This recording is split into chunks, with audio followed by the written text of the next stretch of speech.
అందరూ పిరమిడ్ మాస్టర్లకు నమస్తే. ఇక్కడ ఈరోజు మహంతి ఆడిటోరియంలో ఏర్పాట్లు చాలా బాగున్నాయి. చాలా పెద్ద సంఖ్యలో వచ్చారు. చాలా సంతోషమైన ఇది పండుగ, పెద్ద పండుగ మనకిది. మన ఇంట్లో ఏదో ఉగాది, శివరాత్రి అట్లా పండుగ చేసుకుంటాం. చిన్న చిన్న పండుగలు.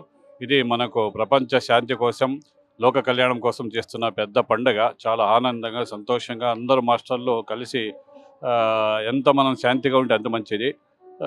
ఈ విషయాల్లో సుమారు మనం కడతాల్లో కూడా పోయినాము. అక్కడ కూడా బాగుంటుంది. ఇదే విధంగా పెద్దగా ఉంటుంది ఏర్పాట్లు. సో ఇక్కడ కూడా చాలా బాగుంది ఏర్పాట్లు. భోజనాలు కూడా బాగున్నాయి.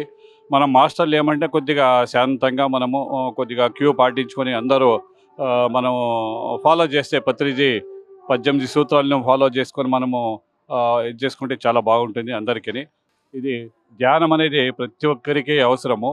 ఇదే లాస్ట్ మనకు ఈ వయసులో మనకు అన్ని రకాల స్ట్రెస్, ఆరోగ్యంగా, మానసికంగా ఇంకా ఏదైనా మనం శారీరకంగా ఏది తీసుకున్నా కూడా ధ్యానం అనేది మనకు ఫైనల్గా అవసరము. సో అందరూ దీన్ని ఉపయోగించుకుంటారని భావిస్తూ ఈ లోక కళ్యాణం చేస్తున్న కార్యము అందరికీ సఫలం కావాలని ఇప్పుడు 17 నుంచి 22 వరకు ఉంటుంది. అందరూ ఉపయోగించుకోండి. తిరుపతి కూడా చాలా పుణ్యక్షేత్రము. ఇది కూడా చాలా మంచిది. సో అందరికీ నమస్తే, నమస్తే, నమస్తే. Thank you.